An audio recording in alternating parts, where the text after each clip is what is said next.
This is Undaunted.Life, a man's podcast. I'm your host, Kyle Thompson. Let's get into it. All right, guys, before we get into today's content, I want to give you a little bit of an abortion update because every time there's big news in the world of abortion, we are going to bring it to you here on Undaunted.Life, a man's podcast. So first of all, as of the recording of this podcast, I'm recording this on Tuesday. What is this? May the 7th. Boom. That's what you get for having a calendar right in front of your face when you're recording. Boom.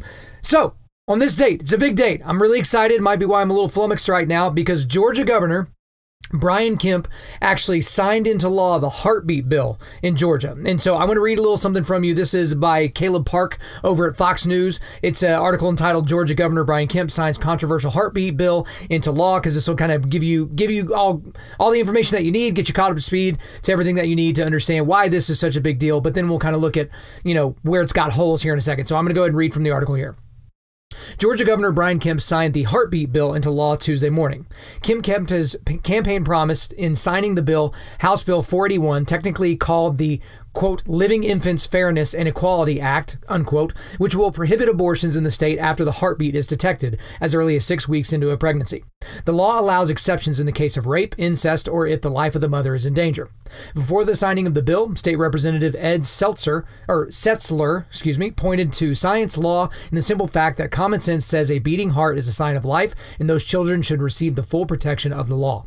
State Senator Renee Unterman, a former nurse who ushered the bill through the state Senate, said she has waited her entire time as a legislator for this moment, calling it the culmination of my political career. Georgia is a state that values life, Kemp said before putting his signature on the Life Act. We stand up for those who are unable to speak for themselves. Kemp said he recognizes the bill will be challenged. But our job is to do what is right, not what is easy, Kemp added. We will not back down. We will always continue to fight for life. Opponents have promised to sue over the constitutionality of the bill and argue that because some women don't know that they are pregnant when a heartbeat is detectable, that the new law virtually bans all abortions in the state. It has been called the most extreme abortion law in the nation. This law is bafflingly unconstitutional. Bans like this have always been blocked by courts. We will be suing Georgia to make sure that this law has the same fate, Elizabeth Smith, chief counsel at the Center for Reproductive Rights, said in a statement. Supporters trumpet the bill, similar to ones passed in Kentucky, Mississippi, Ohio, Iowa, North Dakota, as protecting the constitutional rights of the unborn and allowing pregnant mothers to collect child support payments from fathers. The heartbeat bill will go into effect at the beginning of next year. The bill made national headlines when liberal activist and an actress, Alyssa Milano, who has been filming a Netflix comedy in Atlanta, made headlines when she marched into Kemp's office with a letter last month to speak out on the heartbeat bill. The letter was signed by 50 celebrities who vowed to boycott the state, which has a burgeoning movie industry, if the bill was signed into law. It's a historic day for Georgia families, and for those precious unborn babies, Representative Jenny Earnhardt, a co-sponsor of the bill, told Fox and Friends Tuesday morning. So, guys, this is good news, right? And I know people have kind of a mixed bag of options here when they're talking about this, but this is very good news. So, obviously, if we can pretty much eradicate abortion in the state of Georgia, that's positive. The thing that this begs, again, I'm not trying to throw a wet blanket on this, is are you saying that these babies are not important before they're 6 weeks old? So between the date of conception and the 6-week mark, what are we essentially talking about here, right? What's valuable about them? But again, it's a positive measure. It's a step in the right direction, but this is kind of the latest and kind of the piecemeal approach to this. Because if you're basically saying that life begins at conception, but you're okay with them if they kill the life at 3 weeks or 4 weeks or 5 weeks, then what exactly are we saying? But at the end of the day, I am super excited about what Governor Brian Kemp did, because he was facing a lot of pressure here. And just so you know, the industry, the burgeoning, film industry that we saw in the state of Georgia, that was not a small thing. It was bringing billions with a B dollars to the state of Georgia. I mean, an unbelievable amount of money. So this took some stones to do what the Georgia governor did, to be able to make this campaign promise and follow through on it as quickly as he could. And here's the thing. Think about all the celebrities that said that they were going to leave the country if Donald Trump was elected president. Have any of them left? Like any of them? Like these celebrities that make these grandiose claims. I'm never going to do this or I'm never going to do that. You're telling me that if their studio says, hey, this is the script that we want you to read, you read it, you like it, your agent likes it, they send you an offer and you sign the offer and then they're like, okay, we're going to shoot you out to Atlanta so we can start filming. You think that they're going to be like, I don't want these millions of dollars because this state did something I don't like. Sad face. No, that's not what they're going to do. They're going to do exactly what the studio tells them to do. So this is a very good thing. I'm very excited about that. However, obviously I want that abortion to be illegal in all cases at all times for all of those reasons. But again, this is something that is moving in the right direction. But before we get into what we're going to be talking about today, we have to talk about Democratic state representative in the state of Pennsylvania, Brian Sims. So you probably know that name by now because this guy should have never been famous. There's nothing that should have ever come up where we ever heard this guy's name. Until he decided to be the biggest dickhead on planet Earth. This guy. So what he would do is this guy who's an elected representative of this state, I would read you an article, but I'll just go and summarize what you're doing or what he's doing. He would live stream himself going out and harassing people that are peaceably assembling outside of Planned Parenthoods in Philadelphia. So there's a Planned Parenthood in Philadelphia where over the weekend, this guy took video of himself basically verbally accosting an elderly woman who was quietly sitting outside of the abortion clinic and praying for the souls of the children that were being slaughtered inside. Again, she was just literally minding her own business and praying for these babies. And he came up to her again. He's filming all this with his phone because he was obviously proud of it. He was live streaming on Periscope and all these different things. And he's basically trying to get this woman's face on camera for obvious reasons. And the woman's, hiding her face for obvious reasons because she doesn't want people to see her. And, maybe she would be a lightning rod for abuse or further abuse or something like that. And he basically just told her she was a shame. She was a sham, that she was a gross human being, that what she was doing wasn't Christian, blah, blah, blah, all that kind of a thing. So if you missed that one, a couple of days later, it's almost like he was like, well, I didn't get enough attention the first time I did this, so I need to go ahead and ramp it up. So I think it was 2 days later, he goes back to the same place, and in the same fashion, there are 3 teenage girls that are outside of the abortion clinic praying for the souls of the babies that are being slaughtered and for the women that are making the choice to do so, and presumably for the doctors that are performing this with their over-calloused hearts, right? And he does the same thing, but this time he ups his ante a little bit. He gets these teenage girls on camera and says, if anyone knows who these people are, I will donate $100 to Planned Parenthood for each one of these people that gives us the information about who these people are, where they live, what their names are. It's called doxing. D-O-X-I-N-G, doxing. That's basically where you're trying to get somebody's information out there. It's usually like you post someone's phone number on Instagram or Twitter or their address or something like that just to bring attention to them. People go throw eggs at their house or send them a bunch of terrible messages or whatever the thing is. And so this guy does that and just doesn't even have the foggiest sense of what he's doing is wrong. These are kids. These are teenage girls. And he's going out there basically losing his mind. And he thinks he's in the right. He's calling them gross human beings, again, saying that they're not Christians, that Christians wouldn't do such a thing. And these girls are trying to, say, hey, can you just leave us alone? We're just out here praying for these women. And this is a guy that's an elected official. So he's been excoriated for this over the last several days. He's been absolutely ripped up and down for this, as well he should be, right? But the thing is today he posts a picture or a video on his Twitter or something like that, and he's in a suit this time. He's not in his t-shirt or whatever, and you think it's about to be an apology video, and he basically doubles down on the actions that he did, right? Which is going to be a huge appealing thing to the people that supported him and the people that like him. But again, this is a guy who is proud that he was telling people on the internet to get the addresses of teenage girls. Now, the obvious thing here is if a Republican representative, if a Republican state representative in the state of Texas went up to, a group of pro-choice advocates that were basically outside of a pro-life rally that are basically picketing or doing whatever they're doing in their pussy hats and screaming and hollering, all that third-wave feminism, second-wave feminism type of stuff, at what point would we have ignored the fact that a Republican did that same type of a thing to someone who's on the left?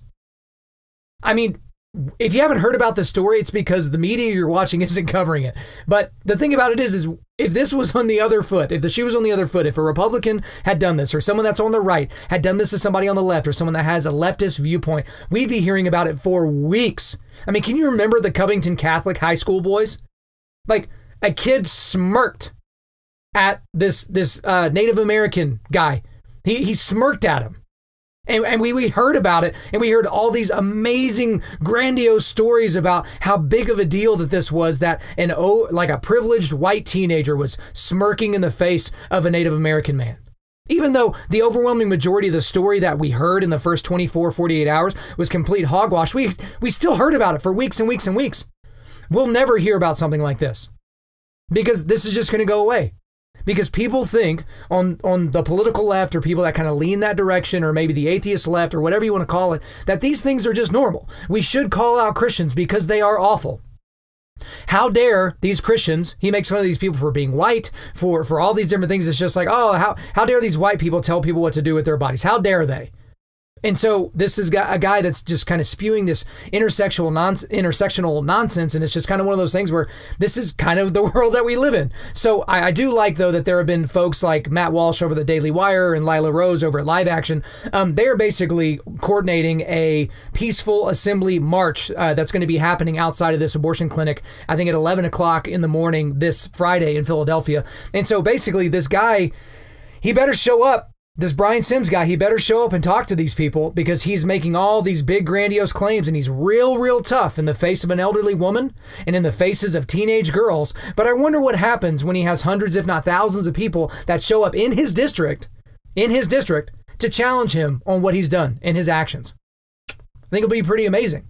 But here's the other thing, and this leads right into what we're talking about today. Why is this man that doxed elderly women and asked for the addresses and names and numbers of teenage girls still allowed on social media? Because what we're talking about today is we're talking about censorship. So if you were paying attention to the news at the end of last week, Facebook made a huge announcement. And so in order to kind of bring you up to speed, I'm actually going to do a podcast first, right? I'm going to read an article from the New York Times, okay? So obviously, I don't agree with a lot of the editorial nonsense that the New York Times puts out there.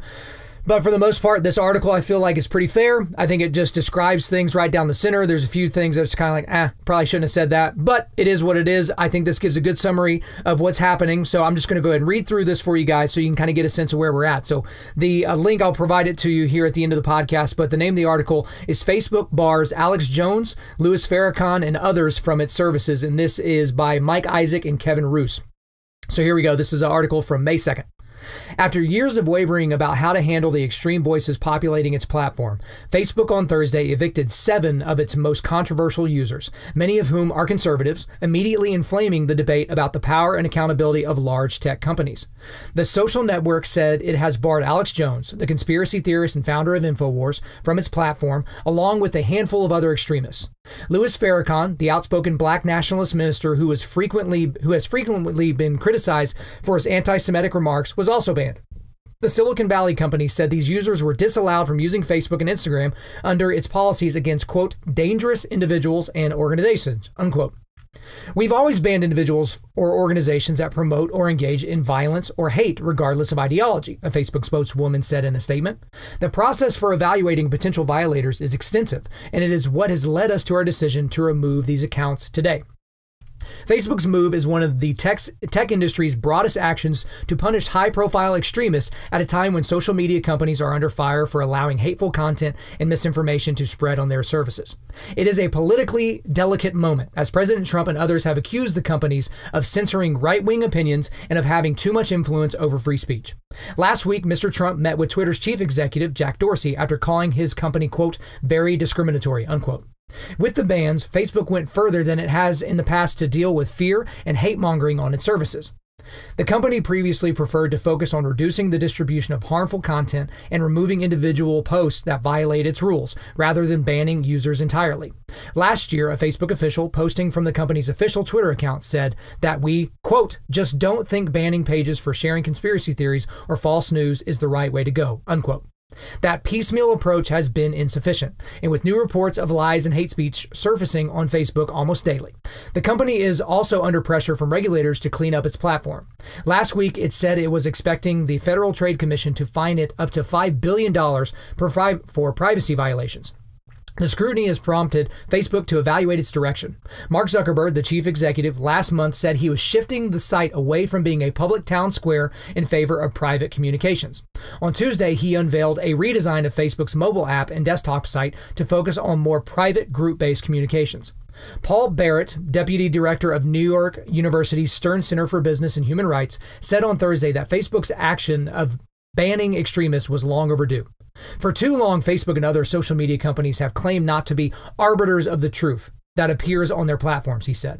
Facebook's newest move to remove extremists like Alex Jones and Milo Yiannopoulos from the platform is just the latest piece of evidence that this is not the case.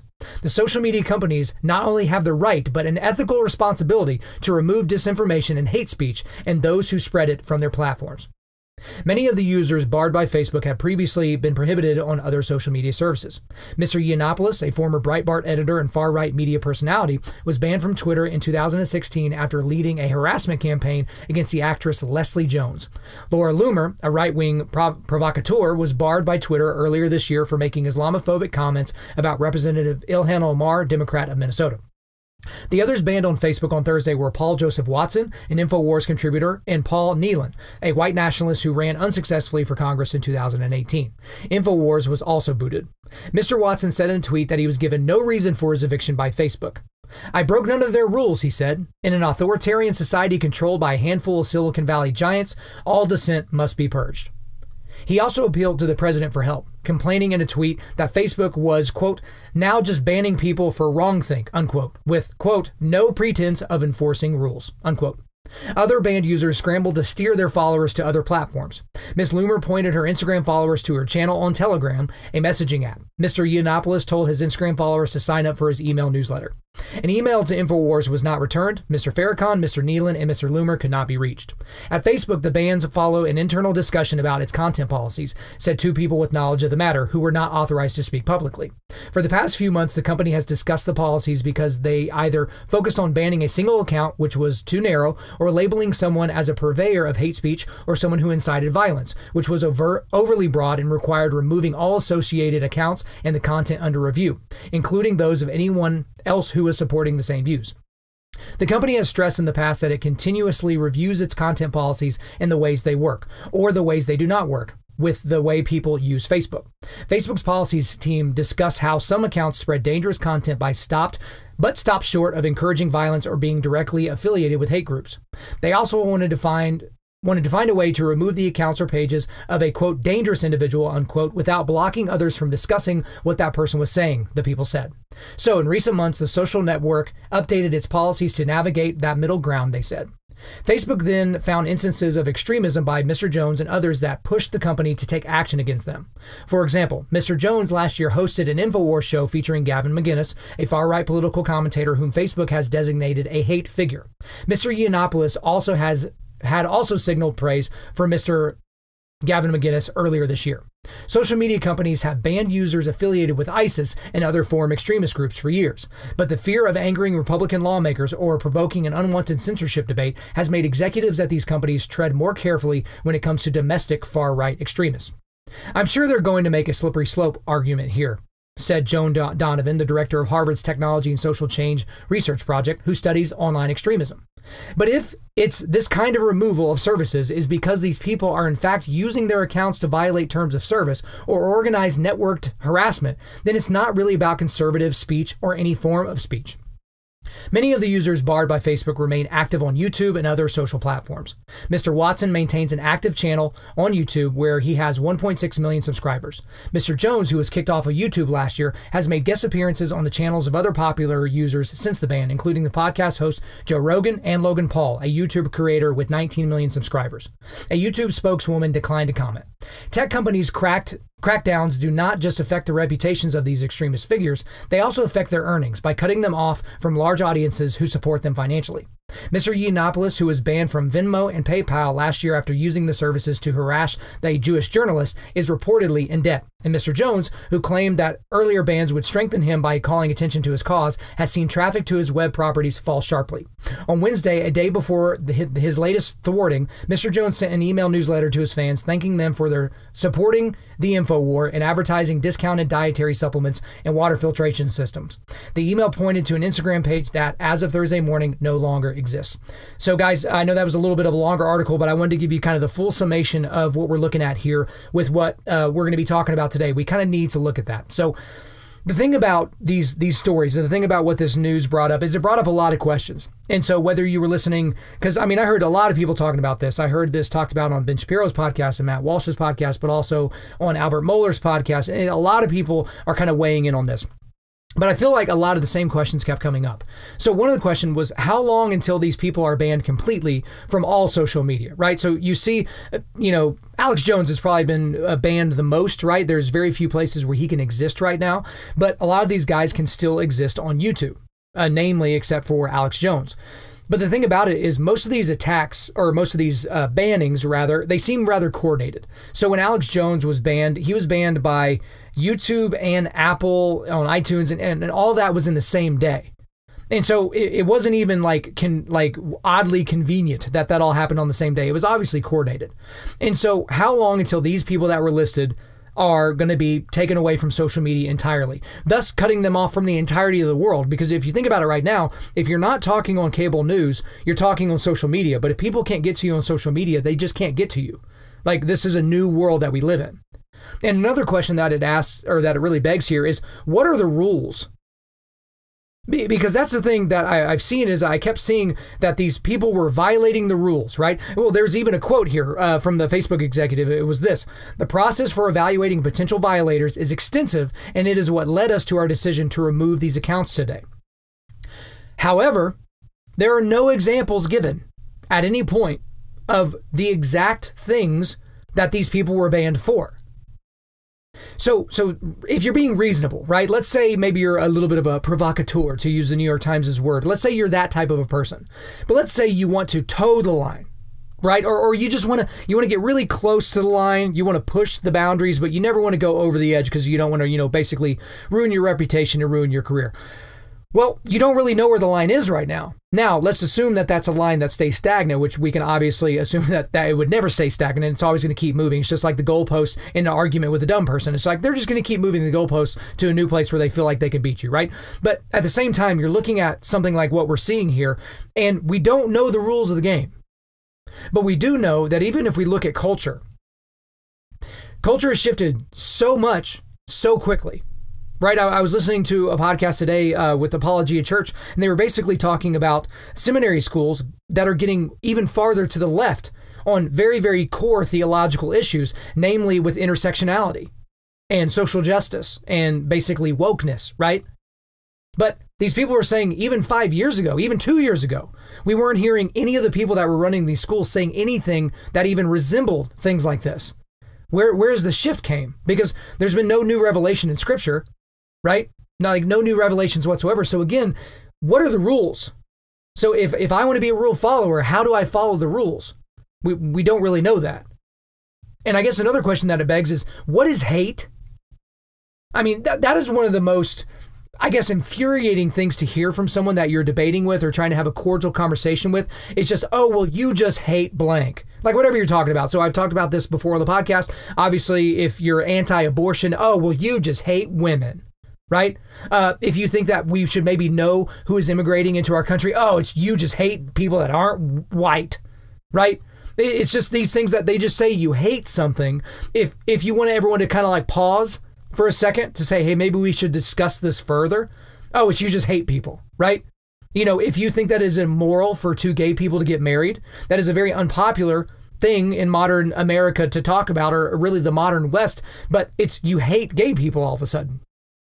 But again, if we go back to the statement from the Facebook representative, they said this: "We've always banned individuals or organizations that promote or engage in violence and hate, regardless of ideology." but they don't really talk about violence. They don't really talk about hate. They don't really say what they mean, because a lot of people that come from the left side of the aisle, they think that speech they don't like is violence. You'll hear them say things like that, like speech is violence. But here's the thing is the Supreme Court's already taken a stance on this, right? It's that kind of famous, you can't yell fire in a crowded theater, right? You can't incite violence with your language, right? But if somebody does violence because they heard something that I said and they turned it around in their brain and went out and was violent towards somebody, that's not my fault.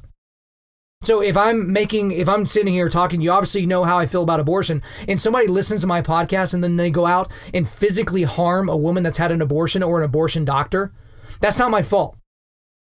It only becomes my fault, and only I become liable if I tell my followers to go and do those things.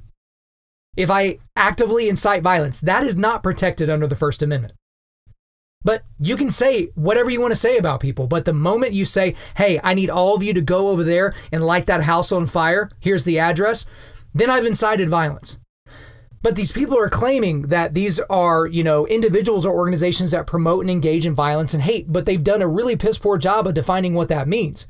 And now don't get it twisted. There's not a whole lot of things I would say to defend someone like Alex Jones or Milo Yiannopoulos. I think both of those guys are fairly gross. I think a lot of things that they've done in their life, some of it they did it to provoke people, but other times they did it because maybe they have some evil tendencies. But there are other people that they banned where it was just like, what have they done other than express an opinion that doesn't really jive with your worldview? But that's where we're moving, is where any speech I don't like is now hateful speech and violence, right? Which kind of goes to the next question, which are words violence? Like, can words be violence? And the thing is we just talked about it, is like only if it incites violence. So I don't think anybody on the left or the right is sad whenever Twitter deleted ISIS accounts that ISIS was using to, get kids excited to potentially become suicide bombers or to join the caliphate or something like that. I don't think anybody was sad about that. But that's not what this was. Because you got to think, they're also banning someone like, they're banning Louis Farrakhan, right? And the thing about it with Louis Farrakhan is there are some places that posted that Louis Farrakhan was a far-right figure, which, if you know anything about Louis Farrakhan and the things that he says and the nonsense that he spouts, he's like the least far-right person possible. But this kind of gets into the next part, which is a lot of the language that's being used around the story is conflating, far-right with conservatism. I've seen several people talk about this, that people on the left honestly think that's the same thing. They think Ben Shapiro and Milo Yiannopoulos are the same person, which, if you know anything about the drama between those two individuals, you wouldn't say something so stupid. But the thing about it is that's what they think that is, that if you're a conservative, you're far right, right? That you're some sort of an extremist, that you're a white supremacist, when all you're wanting to do is kind of conserve some of the core values that this country was founded on, right? But the other thing that this kind of shows is, let's just say this is a big virtue signaling thing by Facebook, which I don't think it is. They're actually deleting these accounts. But why weren't these people banned sooner? I mean, really, think about it from Facebook's perspective. Why weren't they banned sooner? Like, they knew that the things they were doing were wrong from the jump. Like, what was the tipping point? What was that last post? What was that last like? What was that last video? What was that last thing that's like, you know what, we just can't take this anymore? Again, this seems like a coordinated thing that happened in some sort of a room filled with PR professionals and lawyers.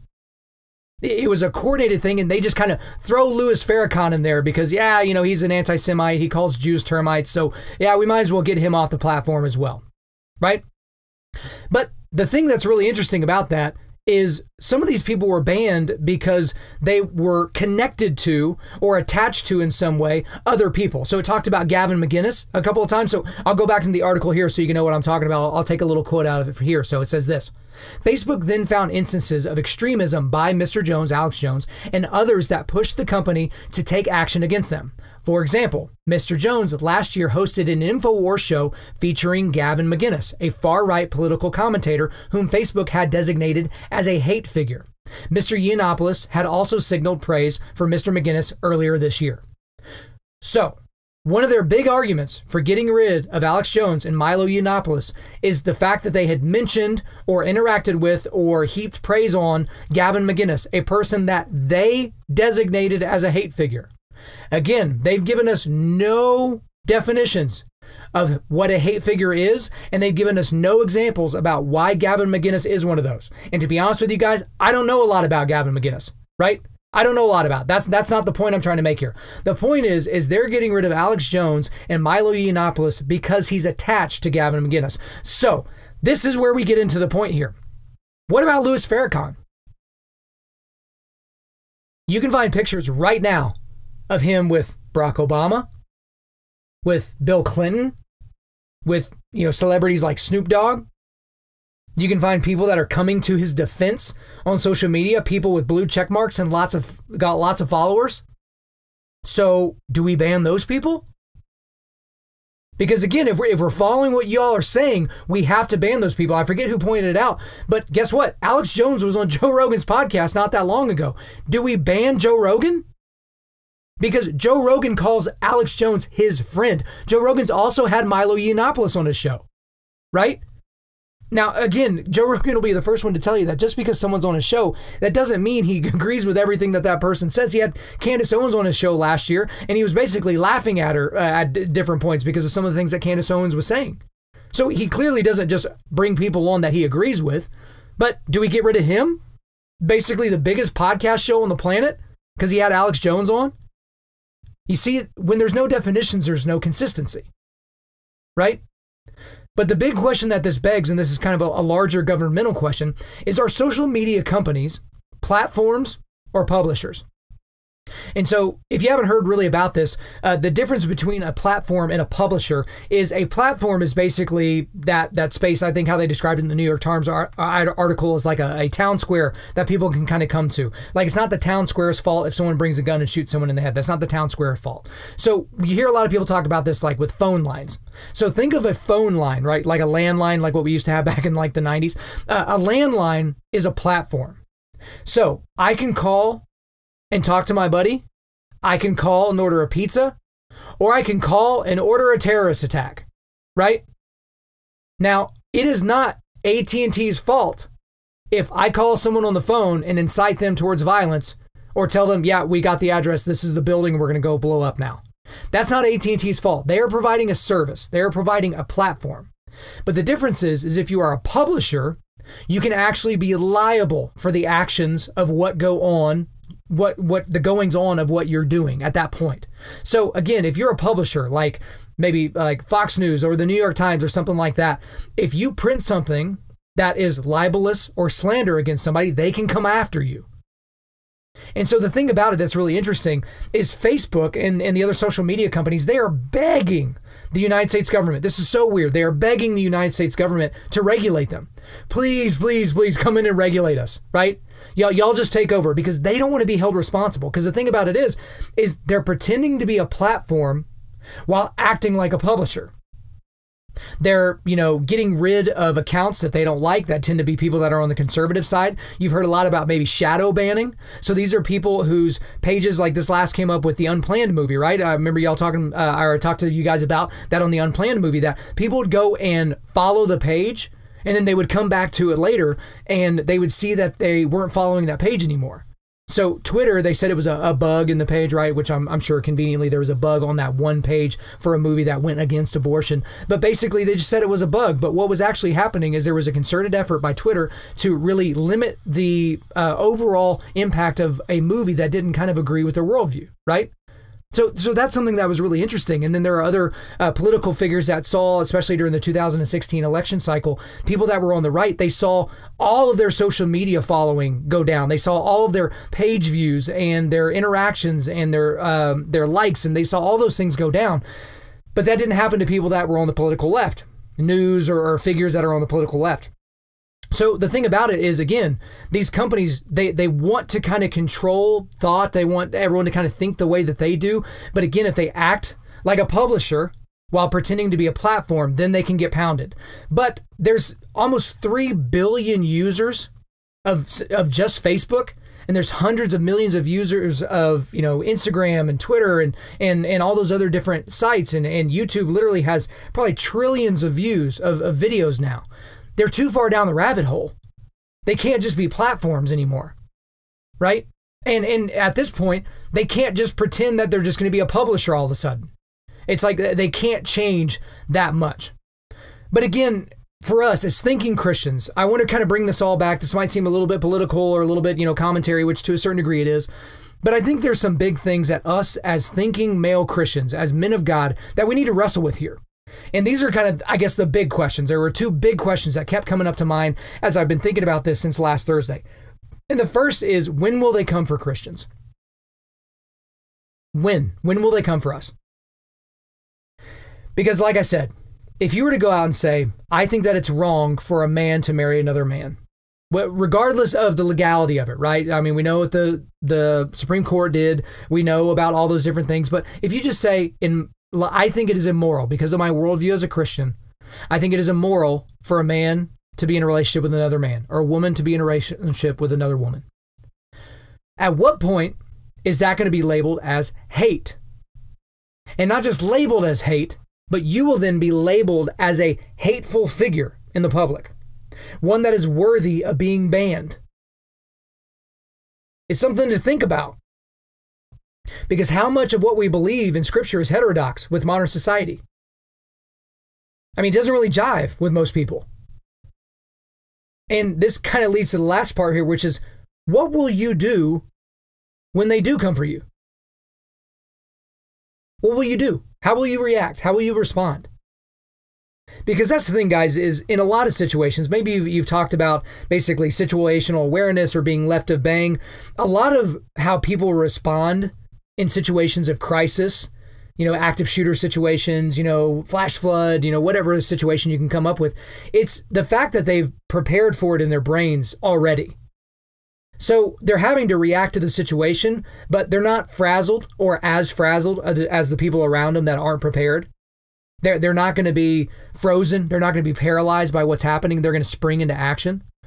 But the thing about a lot of the guys out there, certainly some of the guys that I'm around or some of the guys that I talk to on a regular basis, they don't think about stuff like this. They'll certainly, wave their, fists in the air and like, I wish it was like it was in the old days. And gosh darn it, why don't we have a Christian nation anymore? And they kind of, lament what was, right? But they're not really thinking about how they're going to comport themselves in the new world. Because, we get hints from this from Scripture, guys. So 2 Timothy 3:12, it's indeed all who desire to live a godly life in Christ Jesus will be persecuted. Guys, we're guaranteed persecution. Like, I don't care what Carl Lentz says. I don't care what Stephen Furtick says. I don't care what that dope down in Houston, Joel Osteen, says. We are guaranteed persecution, right? We win in the end. But if you're going to live a godly life on this planet, you're going to be persecuted for it. And Jesus tells us in John 15, if the world hates you, know that it has hated me before it hated you.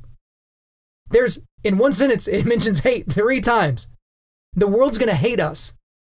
The world already hates us. I've had people that are secular individuals or, atheists that listen to this podcast. And if you're one of those people listening right now, or you're agnostic or something like that, dude, we're like ecstatic that you're here listening to it. But there are other people that are a little bit more militant about it, right? Especially when I get into topics that they don't really like me talking about, like abortion. They think they've kind of cornered the market on abortion somehow, which is interesting to me. But the thing about it is we are being labeled as hateful individuals by those individuals. But at what point can we defend ourselves? Have you even thought about it? And so that's the thing that I want to really talk about with you guys, and or really, I guess, leave you with. I think I've kind of made the point here. I don't want to belabor it any further. But y'all need to think about this. Y'all need to be thinking about what life is going to look like for you if all of a sudden you can't post Scripture online. If all of a sudden on the YouVersion Bible app you can't share Scripture anymore, that is taken away. If we move, and this isn't maybe in the next 2 to 3 years type thing, but maybe in the next 20 or 30 years, if there is a little bit more of an authoritarian type feel to social media or to information flow, how are we going to respond to that?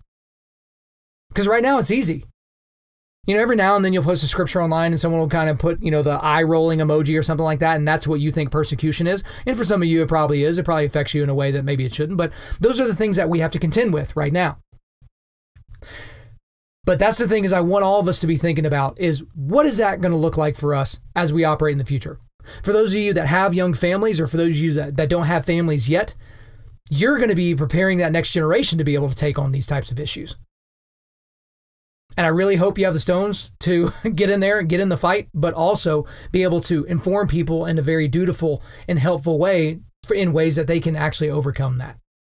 So guys, before we let you out of here, we're going to do a quick resilience boost. As you know by now, we are a men's ministry, and our mission is cultivating manly resilience. Specifically, we do that by providing content that forges spiritual, mental, and physical toughness. And so today, we'll give you a quick rundown of some mental resilience tips for you. I went ahead and put in that article from Fox News about Governor Brian Kemp signing the heartbeat bill. Also, I put in a USA Today article, which basically talks about that Pennsylvania Democrat Brian Sims basically not apologizing and all those different things. And so there's a bunch of Twitter interactions on there with him and Ted Cruz and Lila Rose. So you can go in there and look at that for yourself. Then I've got the article from the New York Times about the banning of the individuals. And then also I posted one from the Daily Wire for you that does include a little of the information from the New York Times, but it has some information from other places as well. But the last thing I posted for you was this is like a 3.5 hour long podcast that Joe Rogan did with Jack Dorsey, who's the CEO of Twitter.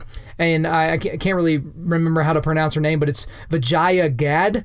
Vijaya Gad, I think she is she's one of like the legal counsel and the people that kind of deal with the public at Twitter. And then we have Tim Pool. So Tim Pool is a guy that's kind of like a whistleblower for people. And this is a guy that considers himself on the left, but he basically calls these social media companies out for their crap, like when they're saying that they're not banning people or they're not shadow banning or all that. So it was a rather contentious podcast, but Jack Dorsey was actually on the Joe Rogan podcast like a month before this podcast, and Joe Rogan got scorched for this because he has Jack Dorsey on his show, and he doesn't even ask him about banning of conservative speech, like at all. People were like, Joe, are you serious? It was like Joe Rogan couldn't see it. That's one thing, if you watch Joe Rogan long enough, you can see there's different points where Joe Rogan's decently gullible when it comes to certain things. He sees one person say something and all of a sudden that's his new paradigm. And it like never occurred to him that people were that were on the right side, or people that had speech that it was kind of against what modern intersectional views was, that those people would possibly become banned at some point. So Joe Rogan invited Tim Pool on to kind of even the score out a little bit, and he kind of tried to play referee. But that's a really, really interesting podcast. So if you want to listen to the YouTube video, I got the link for that there, or you can just go to anywhere you listen to podcasts and do that. All right, guys, thanks as always for listening to the podcast. Please subscribe on iTunes, SoundCloud, or Google Play and refer your friends to listen. And please share this on social media. If you use the hashtag Undaunted.Life, we will be sure to find your post and give it a thumbs up. Guys, if we deserve a 5-star review, that's how this podcast is going to continue to grow. The algorithms love 5-star reviews, and they love a few sentences letting them know why you like the podcast. So please leave us one. I'm currently booking speaking engagements for the entirety of 2019 and early 2020. So if you want me to come speak on your podcast, to your men's event, at your team, your company, whatever, hit me up. info@Undaunted.Life. info@Undaunted.Life. Our website is www.Undaunted.Life, and you can follow us on Instagram and Twitter @Undaunted.Life, or Facebook.com/Undaunted.Life. Check out our free devotionals on the YouVersion Bible app. Just search Undaunted.Life under plans. And as always, we want to thank the band August Burns Red for allowing us to use their entire music library for our content. The intro-outro track on this podcast is their song King of Sorrow, which is off their latest record entitled Phantom Anthem. The links are in the description. I'm your host, Kyle Thompson. Remember, keep cultivating manly resilience, keep forging spiritual, mental, and physical toughness, keep seeking the Lion of Judah.